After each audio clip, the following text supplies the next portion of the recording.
Ang kwento na ito ay batay sa isang pangatlong heavenly Tao, na magiging pinakamalakas na nilalang sa buong mundo kung saan kaya ng ating pangunahing tauhan sa kwento ang mga bagay na imposible na gawin.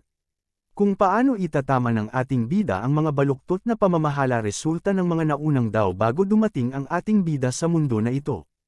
Una niya na gagawin ay ang pagtatag ng batas gamit ang system. Para sa aristokratikong pamilya na ginagawang negosyo ay ang pagbibinta ng mga kawawa na mga alipin, mapa-human race, demon race at maging ang mga elf race ay hindi makaligtas sa talamak na trafficking sa mundo na ito.